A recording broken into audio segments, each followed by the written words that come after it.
Hola gente, bienvenidos nuevamente a Curso de Robótica. Hoy tengo un video especial, de hecho pues es una entrevista con uno de los ingenieros pioneros, diría yo, porque ya lleva bastante tiempo pues en el área de YouTube enseñando todo lo que tiene que ver con electrónica. Es el ingeniero Alex de Tutoelectro.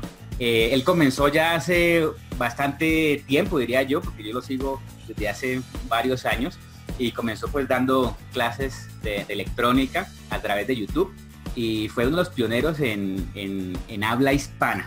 Aquí lo tenemos. Bienvenido, Alex. ¿Qué tal, Alex? ¿Cómo está? ¿Cómo está por allá todo en España?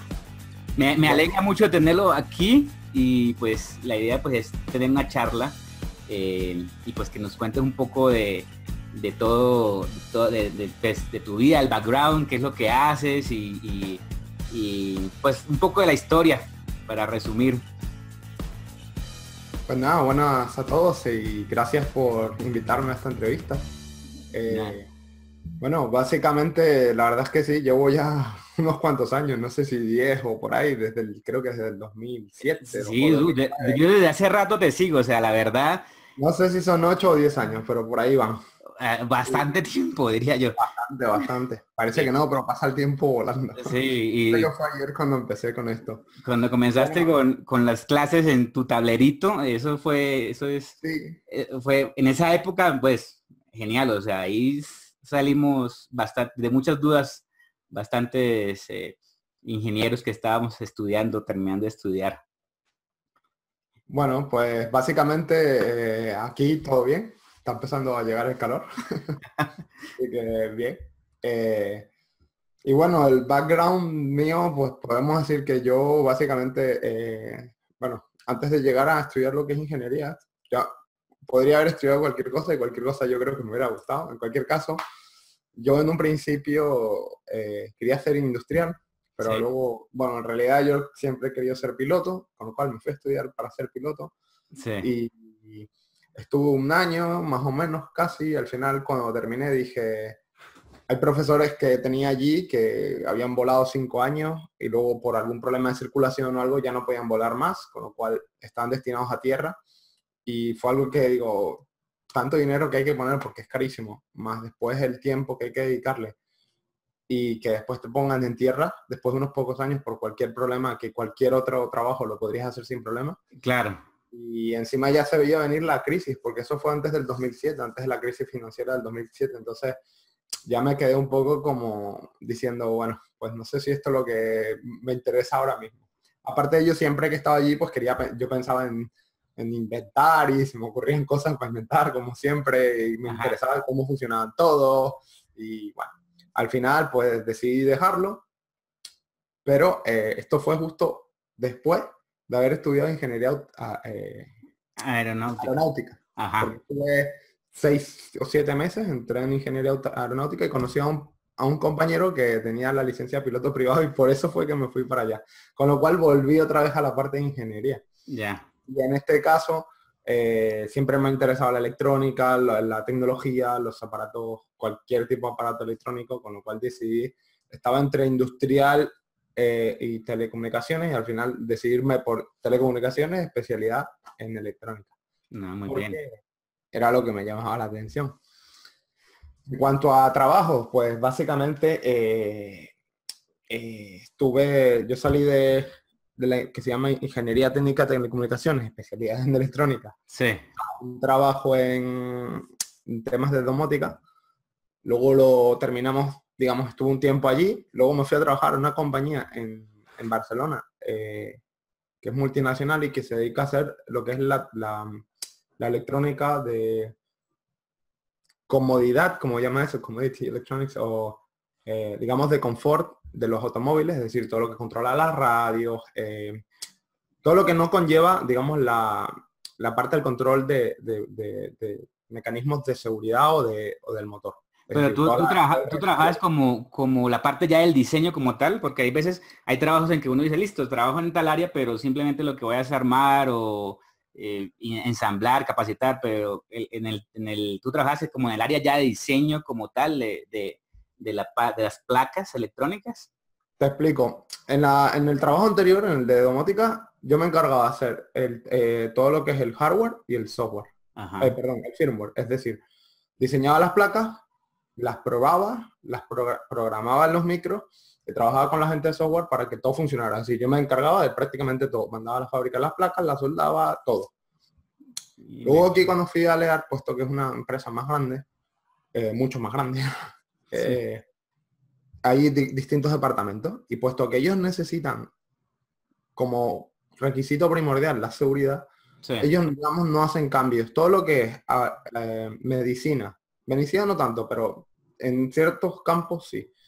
Pero sobre todo, por ejemplo, automoción o aeronáutica y, bueno, aeroespacial, se intenta cambiar lo mínimo. Es decir, los avances son muy lentos. Por eso, por ejemplo, nosotros tenemos teléfonos muy potentes y todavía en los autos o en los carros o coches, como quieran llamarlo, es difícil encontrar una pantalla. Ahora ya hoy en día ya más, pero digamos que nuestras pantallas de los teléfonos llegaron muchísimo antes que a lo que llegan a los autos. ¿Por qué? Porque la tecnología tiene que pasar un cierto periodo de prueba antes de que ¿Y qué pasa? Que en donde, por ejemplo, donde yo estaba en esta compañía, trabajaba en dos grupos, digamos. Uno que era para los asientos del Jaguar Land Rover, que eran asientos que tienen calefacción, que se mueven automáticamente y todo eso. Que te hacen masajes y todo. Bueno, masajes no, pero bueno, algunos seguro que hacen. Con los que yo estaba trabajando, no. Simplemente, pues, tú configuras la posición eléctricamente y luego, por ejemplo, si había otra persona, le dabas otro botón y él se configuraba para esa persona directamente, calefactaba para mantener la temperatura y tal. Y en el otro que estaba era un modulito que iba en la batería, en el negativo de la batería del auto para, digamos, comprobar que la batería se podía apagar y encender, porque eran de los autos que hay ahora o que hay, no sé si ha triunfado del todo, pero bueno, aquellos que tienen la tecnología de Start-Stop, no sé si saben lo que son, pero básicamente es que tú te paras con el auto y en cuanto dejas de acelerar, es decir, cuando está en punto muerto, el auto se apaga. Y en cuanto pisas el embrague otra vez se enciende. Pues este modulito lo único que hacía era monitorizar la temperatura y digamos la vida de la batería para asegurarse de que si el auto se apagaba, se podía volver a encender. Que la batería no iba a fallar. De modo que si la batería no tuviera una vida lo suficienmente buena, y no iba a permitir que el auto se apagara y que después no se encendiera. Pues básicamente eso es lo que hacía ese modulito. Era un modulito así pequeño. De hecho, por ahí tengo algunos que no lo puedo mostrar.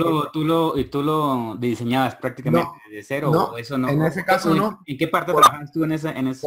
Bueno, te explico. Por lo que te digo, allí los cambios son muy, muy progresivos, vamos a decirlo así. Entonces, yo estaba en el equipo de hardware, ¿vale? Pero, digamos, ese módulo ya venía diseñado desde 5 o 6 años antes. Es decir, solo habían pequeños cambios que se iban haciendo. Entonces, lo que trabajan normalmente en ese, digamos, en esos diseños, por lo general, para empezar, no ponen a alguien que acaba de entrar.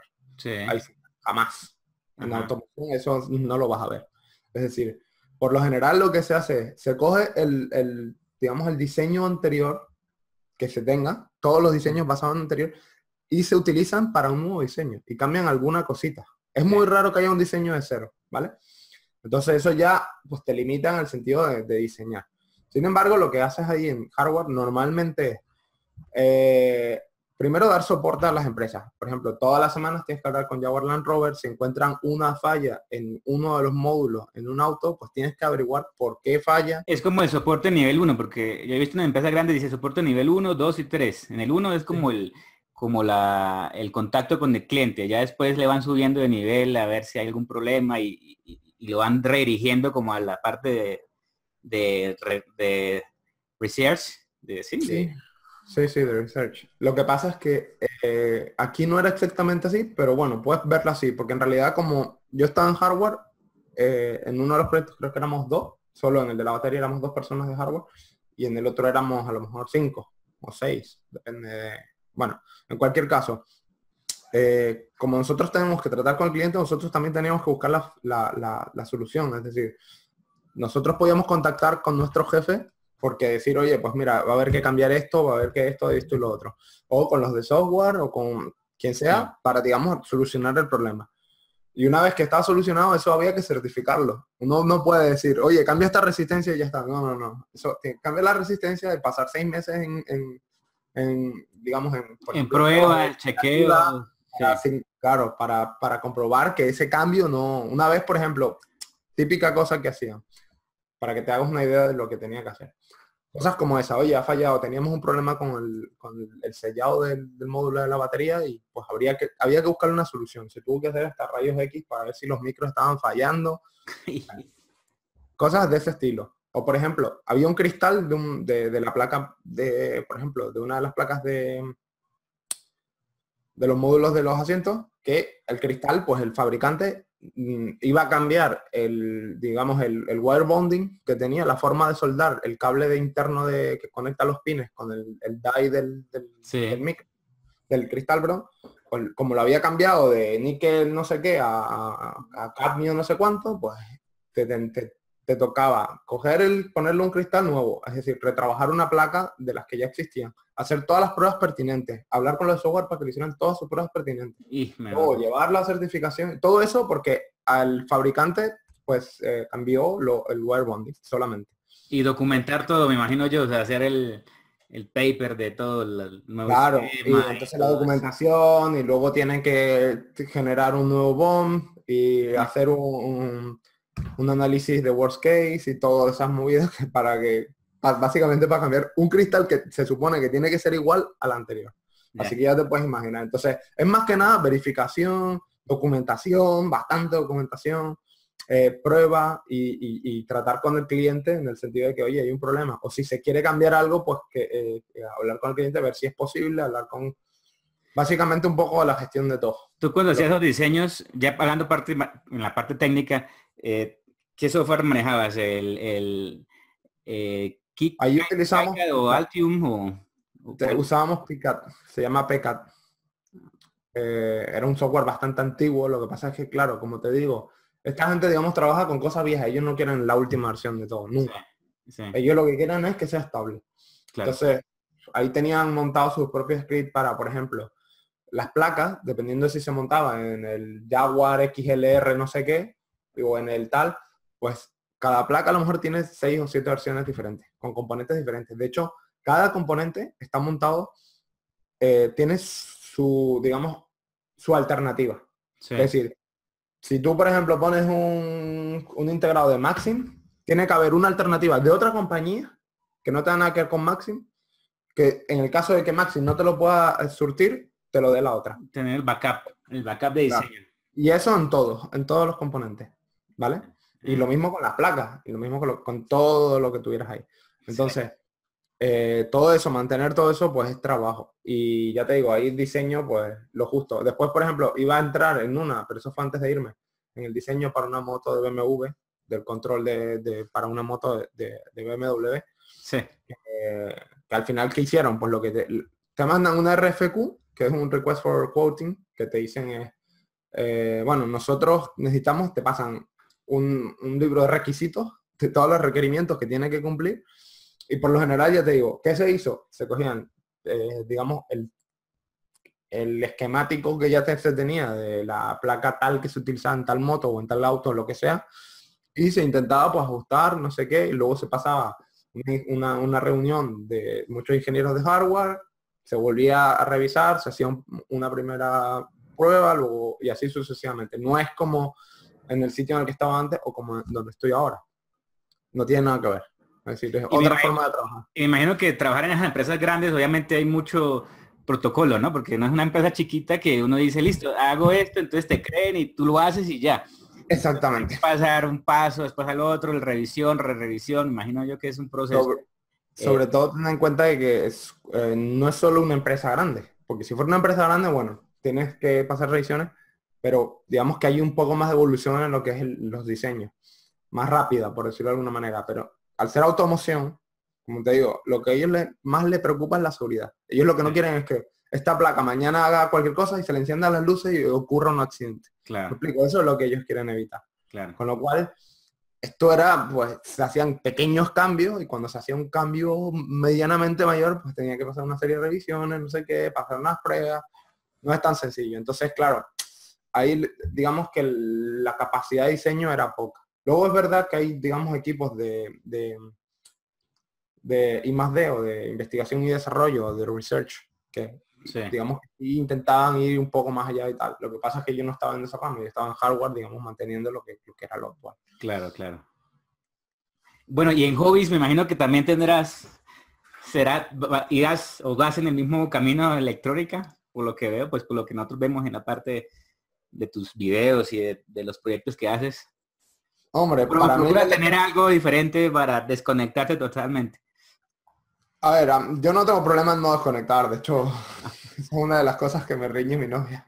Me dice, oye, pues desconecta. Pero es que yo no quiero, porque me gusta. Y es verdad que desconecto, muchas veces desconecto, pero digamos que para mí la electrónica no es solo un trabajo, para mí es una pasión. Es como, eh, yo cuando me levanto digo, hoy voy a ir a trabajo y tengo que hacer esto y qué ganas de tres. A veces no, obviamente, no todo es bonito, Sí. pero como cualquier trabajo, lo único que es verdad que a mí sí, sí que me encanta. Pero bueno, aparte de la electrónica, que es, digamos, como mi hobby número uno, Sí. vamos, me gusta jugar al fútbol, me gustan los juegos de PC, por ejemplo, juego de vez en cuando, solo juego a dos, solo jugar al Counter-Strike y al League of Legends, nada más, pero tampoco demasiado. Me gusta ir a correr, me gusta hacer snow, me gusta hacer surf, me gusta esquiar, me gusta viajar, me gustan los idiomas, la cultura en Yo, general. sí, yo vi, no volviste a sacar videos, la otra vez vi videos que tratabas de sacar explicando en inglés. Finalmente, yo vi uno que otro video, más que todo, que hacías un tutorial en inglés, pero no le Porque, seguiste a mucho ver, a él. lo podría hacer en inglés y lo he pensado más de una vez. El problema es que he visto que en inglés hay mucha más información. Sí, El problema es que muchísima gente, por ejemplo, en Latinoamérica o aquí en España, no habla inglés. eso sí es verdad. ¿Entiendes? Entonces, pues sí, puedes llegar a más gente en inglés. De hecho, más de una vez me lo he planteado. He dicho, pues lo hago en inglés. El problema es que después digo, vale, pero es que si lo hago en inglés, toda la gente que no habla inglés que mira mi canal no lo va a ver. Claro. Entonces dice, bueno, pues si la base de mi canal es gente que habla español, no puedo ponerlo en inglés porque si lo pongo. Entonces he pensado en hacer otro canal y hacerlo en inglés. El problema es que, claro, ya es más trabajo. Ya de por sí me cuesta hacer un solo canal, ¿cómo voy a ponerme a hacer dos? Sí. O tienes uno u otro, como Sí. dice. Ya. Bueno, hay mucha gente que me pregunta cómo saber si uno es bueno para electrónica, o sea, como que internamente uno dice, listo, yo quiero estudiar electrónica, pero ¿cómo saber si soy bueno? O sea, ¿cuáles son como las actitudes o destrezas que uno puede tener para uno decir, oh, sí, voy a estudiar electrónica y no en la mitad del camino como terminar escogiendo otra carrera? ¿Qué crees tú que sea como Bueno, la destreza que debe tener la gente? pues básicamente, en mi opinión, ya no solo para la electrónica, sino para cualquier cosa, no hace falta nada. Pero ya, déjame que te explique. Para mí la pregunta correcta no sería cómo saber si soy bueno en la electrónica. ¿Te gusta la electrónica? Esa sería mi pregunta. Más que si soy bueno en. Porque el ser bueno en algo, digamos que tú puedes tener talento para algo. Sí. Y nacer con talento, entre comillas. Pero prácticamente no hay nada que no puedas hacer sin que, si te gusta, ¿verdad? Que no puedas hacer simplemente con la práctica. A lo mejor no vas a ser el mejor del mundo, pero seguro que eres uno que va a destacar si de verdad es lo que te gusta. Y para mí eso es más importante que cualquier actitud o destreza que tengas que tener. Y no solo para la electrónica, como digo, para cualquier cosa. Si tú quieres ser bailarina, dice, no, es que para ser bailarina necesito los pies finos. No, no, no, para mí no es así. Es decir, es querer ser bailarina, es sentir ser bailarina, es tener pasión por lo que haces.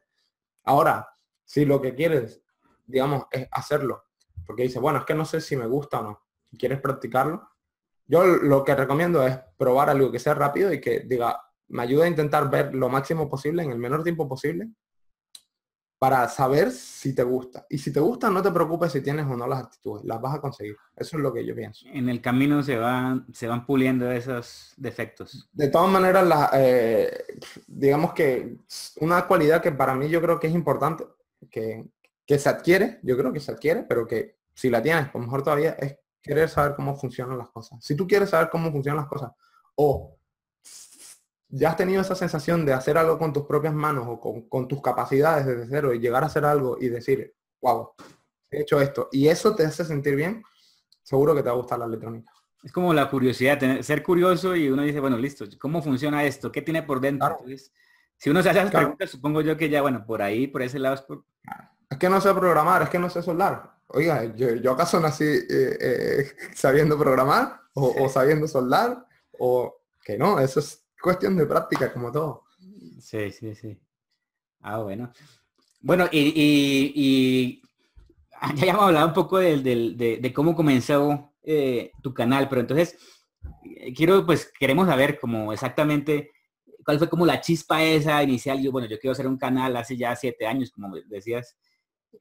¿Cuál fue como la idea inicial? O sea, el para qué comenzaste a explicar cosas de electrónica en YouTube. En ese entonces que uno solamente veía era como videos de skateboards Gatitos o y... gatitos o tontadas así. ¿Cuál fue como Bueno, sí, como la idea inicial, o sea, el para qué? bueno, pues te explico. Yo había empezado en la universidad y conocí a un compañero que ya sabía programar microcontroladores, que había hecho algo de, no me acuerdo si era un, no me acuerdo. La cuestión es que él sabía programar PIX en su momento, Sí. microcontroladores PIX. Y guay, yo cuando me mostró la primera vez que vi eso, que dije, uff, mira, lo programa y se enciende el LED y no sé qué, y lo programaba en ensamblador. Y me encantó, me encantó. Entonces, eso fue el primer año de la universidad. Y el verano de ese año, es decir, cuando ya estábamos de vacaciones, decidí aprender por mi cuenta Pix, porque digamos en la universidad no habíamos aprendido a programar, sino simplemente habíamos aprendido arquitectura de computadores, cosas muy básicas, electrónica digital, analógica, digital y tal, lo básico, vamos. Y dije, quiero aprender a programar Pix. Entonces me puse a buscar por internet y encontré cosas, pero casi toda la información que necesitaba estaba en inglés y perdida por ahí, no había tanta como hoy en día. Entonces dije, oye, ese verano dije, oye, voy a hacer un vídeo sobre electrónica, que no he visto ninguno en español. Y empecé a hacerlo. Y nada, empecé a hacer, hice creo que 20 o así.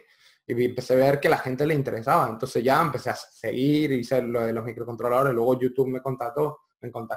Para eso te escribían, tenías que ser aceptado por YouTube para ser partner. Pues Y me sí. mandó un email, tal, le felicitamos, si quieres ser partner, no sé qué. Pues me hice partner. Y, y básicamente lo que quería, digamos que lo que hizo la chispa fue esa gana de tener información, porque vi que había aprendido a programar antes de aprenderlo en la carrera y dije, oye, si puedo hacer esto con lo que he aprendido yo, ¿por qué no puedo pasarle esta información a alguien más y que aprenda de lo que yo haya aprendido para no tener que volver a pasar por todo lo que yo pasé? Y eso fue básicamente lo que me inspiró a hacer. Ese fueron los comienzos de Tuto Electro, Claro, prácticamente. Ah, muy bien. Bueno, desde ese entonces sí. ha cambiado mucho, ¿no? Porque la forma de enseñar electrónica. ¿Cuál crees tú que como han sido los avances desde ese punto, desde el inicio de comenzar a estudiar hasta hoy en día? O sea, ¿qué cosas han cambiado? O sea, hoy es más fácil, diría uno que hoy es más fácil estudiar electrónica. Más fácil, más difícil, bueno, podría decirse que es más fácil, no lo sé. Pero yo creo que sí hay un avance en el sentido de que ahora es muchísimo más fácil. Lo que sí es más fácil, perdona, es conseguir las cosas. Es decir, como tú bien dices, digamos que hoy hay avances, pero sobre todo, donde yo veo muchos avances es, por ejemplo, en las herramientas. Se consiguen herramientas muy baratas, ¿vale? A muy buen precio, que te permiten hacer muchísimas cosas. Es decir, puedes comprar placas, es decir, un microcontrolador con su PCB, con USB, con debugger y todo por menos de 10 euros. Por menos de 10 dólares. Lo consigues incluso por 4. Y si te buscas en China, pues consigues por 2 dólares, tienes un microcontrolador como un Arduino y programar. Y eso para mí, eso en mi vida era imposible. Es decir, yo cuando empecé, yo pedía muestras a Microchip, Sí. muestras gratuitas a Microchip. Ellos me enviaban las muestras y yo me compraba un programador, una protoboard, los cables, no sé qué. Y todo eso para programar en ensamblador un par de LEDs o 4 movidas y bueno, eso me ayudó bastante a aprender, digamos, lo que es el hardware. Pero hoy en día es increíble. El tema, por ejemplo, de un osciloscopio. Yo estuve ahorrando para comprarme el osciloscopio y ahora mismo consigues un osciloscopio 10 veces mejor por la mitad de lo que yo pagué el mío. Sí. Simplemente eso ya cambia. Después, por ejemplo, las herramientas de software. Se han hecho muchas gratuitas. Han visto, por ejemplo, los fabricantes que el desarrollar herramientas gratuitas que sean multiplataforma y demás ayuda muchísimo a la gente. Eso es increíble. Python se ha evolucionado mucho. YouTube, el mismo YouTube, antes no se encontraba ni la cuarta parte de la información que uno consigue. Claro. Ahora encuentras tutoriales de prácticamente cualquier cosa. Es decir, no de todo, pero es verdad que sí, muchísimo más. Es decir, para empezar, hay muchísima más información. Y una prueba son tu canal y el mío. Sí. Así que yo creo que todo eso, digamos, que ha facilitado o por lo menos ha abierto las puertas a que más gente se pueda dedicar a esto. Yeah. Bueno, y hoy en día, pues, como vemos que la tecnología avanza al tal punto que tú contabas que ahora es más, pues, más sencillo conseguir componentes. Además de conseguir componentes, ya vemos que es más sencillo también como hacer los proyectos. Por ejemplo, el tema de Arduino, que uno dice, ay, yo compré la tarjeta de Arduino y copié el código, lo pegué, lo ejecuté y de maravilla. Entonces, ¿hasta qué punto uno puede decir, bueno, o alguien que enseñe electrónica, en este caso, cómo orientar a que el alumno entienda que o se sienta de que en realidad está aprendiendo y no solamente sea copiar y pegar un código a la tarjeta? O sea, ¿cómo orientaría uno como profesor o alguien que esté enseñando electrónica de que no sea solamente copiar y pegar? Porque hay muchos tarjetas Arduino que hacen de todo, pero la gente dice, no, compré esta tarjeta, hice y ya sé electrónica. ¿Cómo orientaría uno a eso?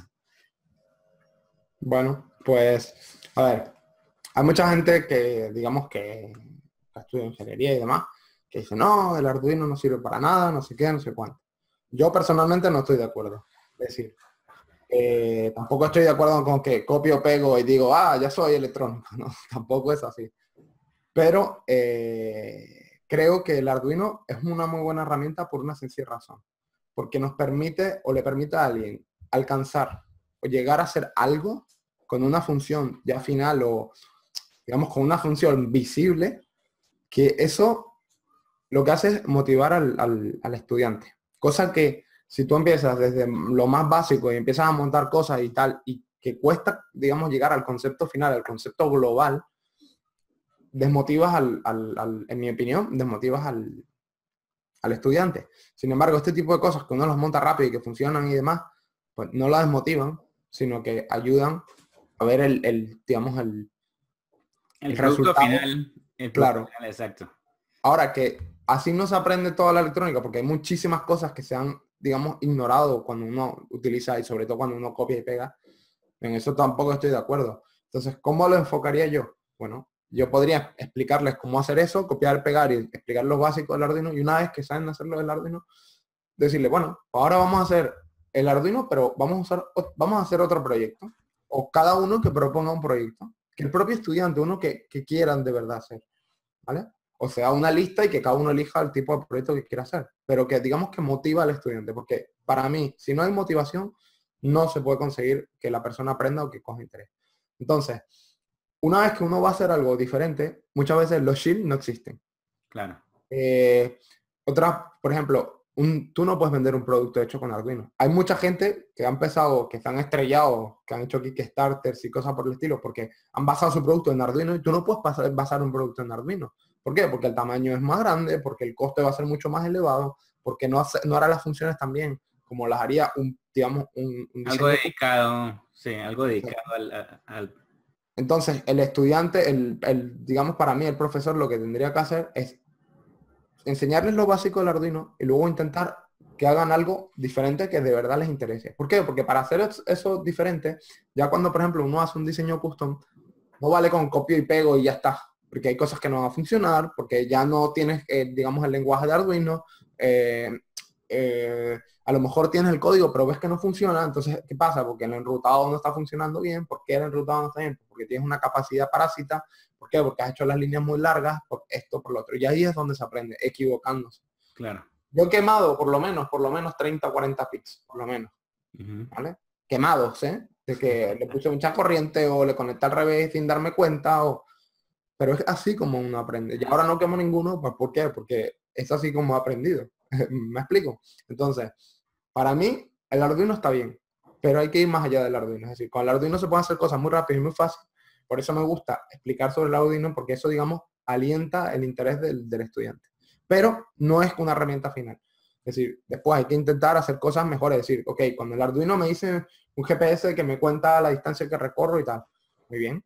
Pero claro, necesito una batería de litio de 7,4 voltios de 2 amperios hora para que funcione 10 minutos. Digo, oye, pues eso no me parece adecuado. Bueno, vamos a hacerlo más pequeño. ¿Lo podemos hacer con el Arduino? No. ¿Podemos hacer que consuma menos con el Arduino? Puede ser, o no. Entonces, vamos a ir más lejos. Digamos que para mí lo que hace el Arduino es que te lleva al producto final, a un prototipo rápido, que te permite probar tu idea de una manera más fácil, pero no es algo profesional, digamos, algo para vender, porque Claro, no puedes vender algo hecho con Arduino. Es claro, decir, claro. puedes utilizar lo que es el diseño que tiene Arduino y ponerlo en tu propia placa o tal. Incluso podrías hacer algo con Arduino, pero digamos que el 90% de los casos un simple Arduino no te va a valer. Con lo cual, aunque haya muchos shield y todo lo que tú quieras, después si tú quieres hacer una cosa de verdad me refiero a un producto como tal, un producto como que se llama, no lo puedes hacer con un Arduino. Claro.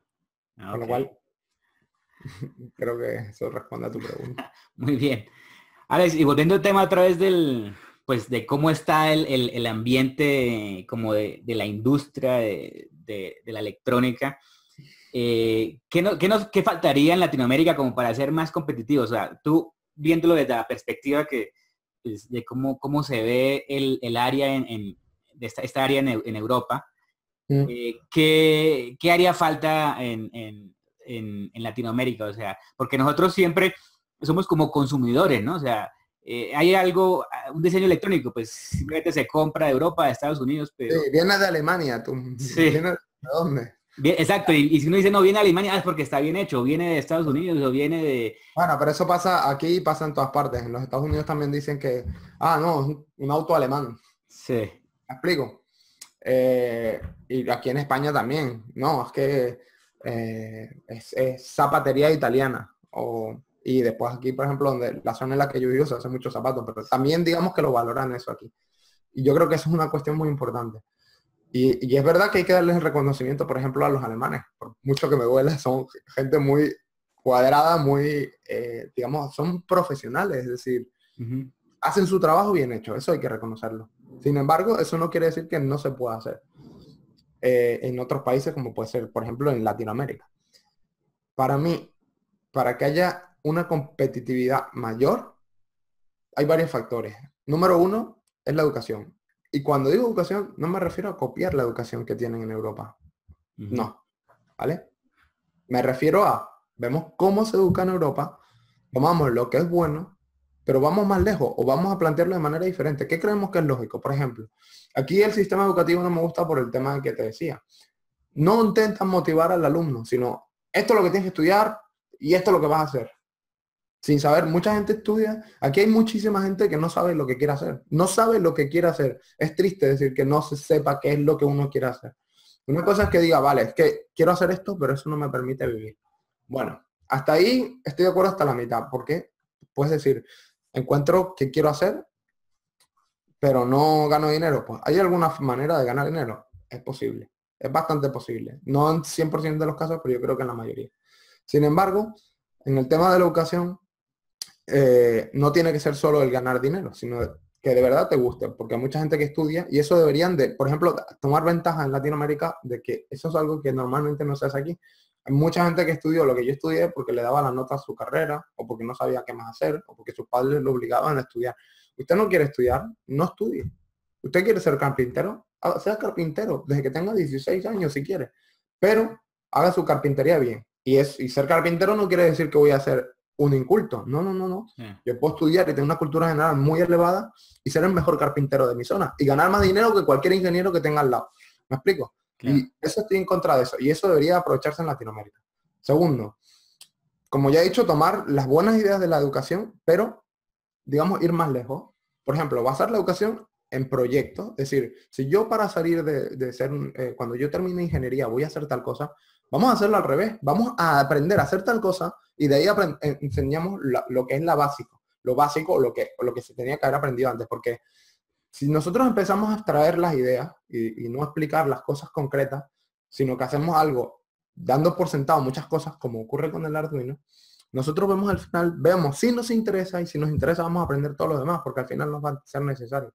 Y hay cosas que ni siquiera nos va a ser necesario. Para eso hay cosas que hay gente que le va a gustar eso especializado. Por ejemplo, yo no sé hacer chips, es decir, yo tendría que aprender a hacer un integrado. Es decir, he dado las nociones básicas, pero yo no puedo hacer mañana un chip porque no tengo los conocimientos. Pero si me gustara de verdad, me iba a dedicar a ello. Pero mi problema es otro. A mí, yo soy más un ingeniero de aplicación. Es decir, que yo, a partir de los chips que se encuentran, pues, digamos, monto... Armando y vas juntando y vas, o sea, sacando. Pero eso no quiere decir que no vaya a haber gente que se especialice en chips. Hay gente que se va a especializar. El problema es que hoy en día un producto puede ser tan complejo que no podemos abarcarlo todo. Y muchas veces en la universidad se intenta generalizar demasiado y al final la gente sabe muy poquito de muchas cosas.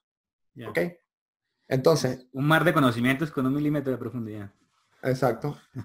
El problema es, yo creo que ese es un problema, es decir, debería de, digamos, ok, tenemos un año de generalidad, por ejemplo, en ingeniería, y luego ya centrarse lo más posible. Es verdad que es difícil cuando tienes pocos profesores, pero habría que pasar más la enseñanza, no solo a los profesores, sino a los alumnos.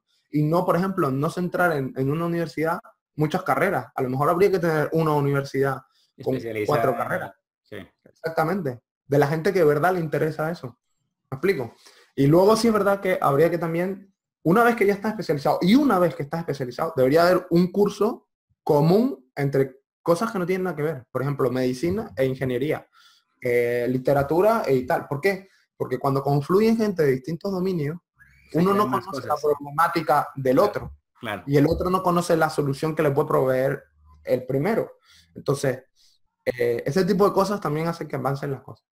Y ya por último, otra cosa que me parece importantísima, esas son las 3, hay algunas otras, pero esas creo que son importantísimas. Por último es la accesibilidad a las herramientas de trabajo. ¿Qué quiero decir con esto? Si yo mañana quiero diseñar una placa aquí en España, yo estoy, pues las horas que tenga que estar en mi PC, diseñando, no sé qué, probando con mi plan, y yo mañana pido los componentes, y si yo quiero tenerlos mañana por la tarde, yo los pido hoy antes de las 6 de la tarde, hoy no porque es sábado, pero si fuera, por ejemplo, un lunes, yo los pido antes de las 6 de la tarde y mañana por la mañana, y al día siguiente por la mañana los tengo en mi casa. Eso en Latinoamérica, hasta donde yo sé, no ocurre. Y eso me parece muy importante, porque hoy en día las cosas avanzan muy rápido, y yo, por ejemplo, lo que sí veo es que, por ejemplo, en Latinoamérica se está limitando por el sentido de que las herramientas a las que se acceden pueden ser muy viejas en muchos casos. Eso no quiere decir que no puedas ir mucho más lejos después, pero digamos que en la gran mayoría sí es verdad que si yo, por ejemplo, puedo acceder a un chip que a lo mejor me cuesta 50 céntimos y con 50 céntimos ya tengo un GPS, por decirte algo que no es verdad, pero bueno, vamos a poner que un regulador que tiene un control de corriente y no sé qué. Si yo no consigo acceder a esos 50 céntimos y me toca hacerlo con transistores discretos y con resistencia, me va a costar más caro, me va a ocupar más tiempo, voy a perder mucho más tiempo de diseño para llegar a hacer lo mismo que otro con 50 céntimos lo tiene ya en la placa. No sé si me explico. Sí. Entonces, ese tipo de acceso a esas herramientas, yo creo que limita bastante. Y son cosas básicas, ¿eh? Aquí ten en cuenta que no es una cuestión de tecnología punta, es una cuestión de logística, por ejemplo, en este caso de mensajería. Porque si tuviera la mensajería, por ejemplo, yo compro a Mouser, que está en Estados Unidos, en Texas, y en 2 días lo tengo aquí. Por lo general, en 2 días lo tengo aquí. Es decir, yo lo pido hoy, encima lo pido hoy hasta las 12 de la noche por el horario americano, más o menos como que hasta las 12 de la noche, yo lo puedo pedir aquí, y mañana no lo tendría, sino pasado mañana. Hoy no porque es sábado, pero digamos, incluso los fines de semana me ha pasado de pedirlo un viernes y recibirlo el lunes. ¿Me explico? Sí. Porque en Estados Unidos sale el viernes y ellos trabajan los sábados también y los domingos, y entonces te llega aquí el lunes. Eso me ha pasado. Pero si no, en el peor de los casos, lo pides un lunes y te llega un miércoles, con lo cual eso ya avanza un montón. El tema de las placas. Y otra cosa que yo creo que darían, es que no es ser más competitivos, es intentar incluso hacer las cosas mejores. Entonces, una cosa que es importantísima, que yo creo que va a ser el futuro, es el tema de la economía circular. ¿Qué quiere decir esto? Que yo en vez de llevar a cabo este teléfono, fabricarlo y en un año tener que sacar la versión nueva o en 6 meses sacar una versión nueva porque si no, no voy a ganar dinero. Sí. ¿Okay? Sería diseñar esto de tal manera de que yo en vez de vendértelo, te lo alquilo, ¿vale? Sí. Tú lo utilizas por un año, si se te daña, yo me encargo de reparártelo. Es como un leasing de los automóviles, no sé si. Sí. ¿Ok? Y al año siguiente yo tomo tu teléfono y te doy otro con las características nuevas o dentro de 2 años. Pero tú me vas pagando todos los años. De este modo incentivamos a que, por ejemplo, para hacer esto se consumen un montón de recursos que después es muy difícil reciclarlo. Si tú, en vez de diseñar esto de manera de que tú lo que piensas es, quiero que dure poco o quiero que dure lo que dure, porque el año que viene les voy a vender uno nuevo, sino tú piensas, dices, bueno, yo independientemente de lo que hagan con este teléfono, hasta cierto punto, es decir, yo voy a ir avanzando, pero digamos que yo tengo un ingreso que es siempre constante. ¿Por qué? Porque hay un montón de gente que ya me está alquilando esta versión del teléfono. Entonces, en el siguiente, tú, para empezar, este ya lo has diseñado de manera de que yo lo pueda reciclar. ¿Por qué? Porque yo en la siguiente, digamos, saco uno nuevo, otro nuevo, más o menos basándonos en el mismo tipo de diseño, es decir, intentando que todo sea reciclable o la gran mayoría, ellos me devuelven este teléfono y yo con este teléfono tendría que ser capaz de utilizar al menos el 95% de los materiales que he utilizado ya y en vez de gastármelo en comprar la materia prima, que cada vez es más cara porque cada vez hay menos, Claro. utilizo esta Usar materia prima. lo que ya está para no volver a contaminar o Y no desechar. solo es contaminar, es que ten en cuenta que eso es una forma de cambiar el negocio, porque ya yo no necesito la materia prima. ¿Me Claro. explico? O necesito muchísima menos. O Con lo sea, la cual, materia prima la estás cogiendo del mismo cliente exactamente, que te está dando el producto para cambiar. Tienes que exactamente. comenzar a Entonces, buscar, a comprar e invertir dinero en otras cosas. claro, eso pasa, por ejemplo, en el teléfono, que a lo mejor es muy compacto y quieres que sea pequeño, pero por ejemplo, en una nevera, yo no necesitaría cambiar nunca la nevera. Es decir, si yo la diseño de manera de que, oye, si se me daña la puerta, toma, aquí tienes una puerta nueva. ¿Me Sí. explico? Que, por ejemplo, en vez de comprar una nevera, ¿por qué iba a comprar una nevera? Ujú. ¿Por qué? Si yo, por ejemplo, yo no compro un tren. Si yo me voy en un autobús, yo no compro un autobús para irme todos los días en autobús. Claro. ¿Entiendes? Y, por ejemplo, la nevera es un buen ejemplo, un microondas. ¿Por qué íbamos a tener que comprar, por qué iba a tener yo que comprar 10 microondas en mi vida? Si puedo tener uno y que he cambiado desde el primer microondas que yo tengo, que yo me recuerdo, el primer microondas, prácticamente calentaba la comida igual. Es decir, que iba a tener entonces, la idea es, yo, la primera compañía que yo vea que haga algo así, a esa la voy a comprar microondas, aunque me cueste el doble, por una sencilla razón. Porque si tú después permites, con el tema del open source que está creciendo, si tú permites que esto sea reparable, ok, yo te doy el material, tú lo reparas, te pago la diferencia y además tú recuperas la materia prima, pero para eso tienes que empezar diseñando el microondas de manera de que se pueda reciclar. Proyectarlo, sí, proyectar el Claro. diseño 20, 30 años adelante. O que 30 años, infinito, es decir, si yo puedo reciclar el material, ¿qué más me da? Que mañana no lo uso, pues lo vendo porque hay otro que lo va a usar. Y yo compro el otro material que necesito. No sé si me explico. Claro, sí. ¿Vale? Pero por ejemplo un microondas no ha cambiado. El magnetrón para mí es prácticamente igual. Tú abres la placa electrónica, ok. Te sale una placa electrónica nueva, vale. Porque yo qué sé, aprendiste que haciendo esto, pues la comida se calienta más. Pues coges esos materiales, los reciclas y creas uno nuevo. ¿Me Claro, explico? claro. Pero para eso todo, desde a partir de los componentes, tiene que ser reciclable. Y eso para mí es el futuro. Y si, por ejemplo, Latinoamérica se centrara en eso, ganaría muchísimo. Y no ahora, a lo mejor dentro de 50 años, pero vamos, te aseguro de que el primero que se meta en eso, que ya hay compañías que se están metiendo, sería una ventaja importante. Por Sí, ejemplo, en los autos. porque nosotros nos estamos contaminando como de lo que, del modelo de negocio que tienen los americanos, los estadounidenses, que es En realidad no los vender, americanos, es comprar todos los países. España funciona igual, Francia funciona igual. Es decir, electrónica de consumo. Se dañó, cámbialo o compra otro equipo nuevo y ya. Y el otro sí, desecha. pero aquí hay dos opciones. Una, o empiezan las compañías a ver este tipo de negocio, ¿ok? O el propio planeta nos va a poner un límite. Claro. Es así de sencillo. Es que no hay más. Es decir, el planeta no se va a acabar. Lo que no vamos a acabar somos nosotros. Sí. Entonces, aquí la gente tiene que decidir. Entonces, cualquiera que me esté escuchando y que sea capaz o se le ocurra una manera de empezar a gastar, o si hay alguien que tenga dinero y dice, oye, pues esa idea del microondas me gusta y quiero montar una empresa de microondas, que me llame, que yo le voy a hacer publicidad gratis y además le voy a comprar un microondas, ¿vale? Y lo mismo con la nevera o con el auto o con lo que sea. Porque para mí, ese es el futuro y de los primeros que lo hagan van a ganar bastante. Eso sí, hay que saber hacerlo. Ahí. Es decir, no es fácil hacer un microondas que sea totalmente reciclable, o por lo menos un 90%, ¿vale? Porque si tú lo haces que el 40% sea reciclable, bueno, mejora, pero no es lo mejor. Bueno, y hablando de futuro, Alex, para cambiar de tema, ¿cuál es el plan de tu Electro para el futuro? O sea, ¿qué proyecciones tienes?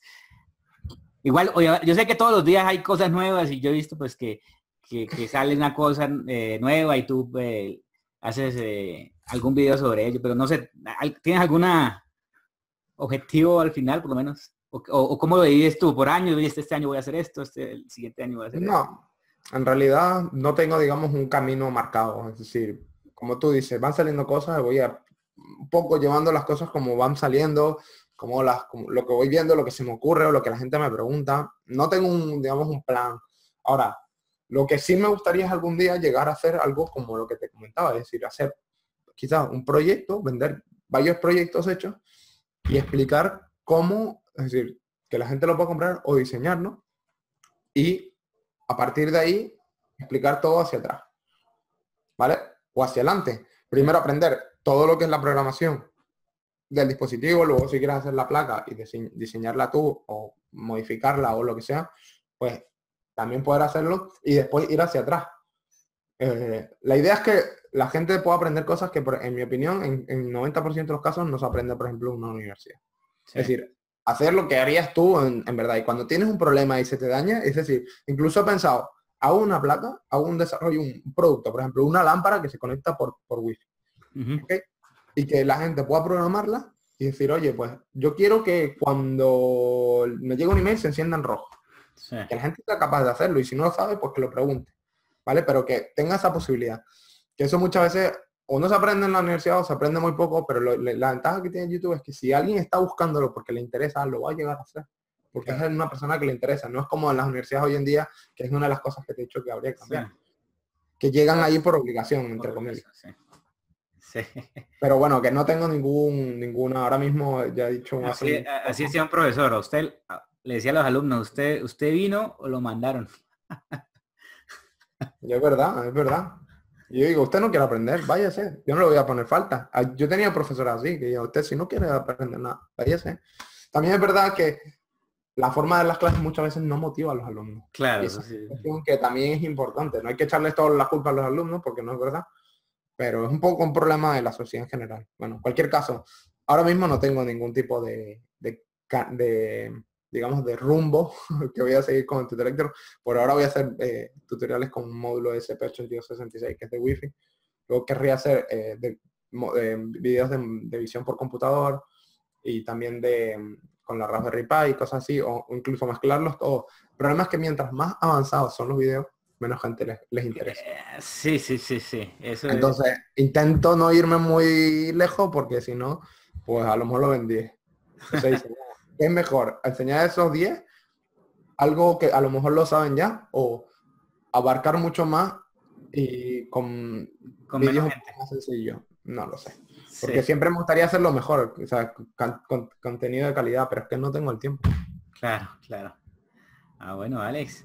Bueno, Alex, y para finalizar, pues simplemente es darte las gracias por aceptar esta invitación y pues por charlar esta hora de charla, por compartir pues todas tus, pues todas las ideas que tienes y bueno, y darnos como la opinión general de todo lo que tiene que ver con electrónica.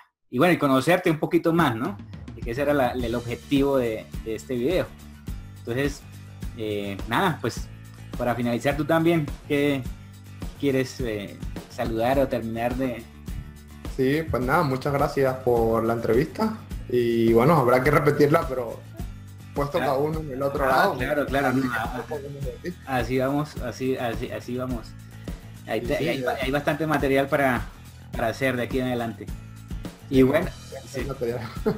Bueno, Alex, gracias por todo y bueno, ha sido una hora agradable. Ya. He hablado mucho, pero bueno. Sí. Para finalizar, pues voy a dejar los links aquí en el enlace de abajo, los links del canal de Alex y bueno, invitarlos a que se suscriban al canal de Alex y que comiencen a ver los videos que son muy buenos y pues toda la temática que cubre Alex es interesante en el tema de electrónica. Y bueno, pues hasta aquí el video.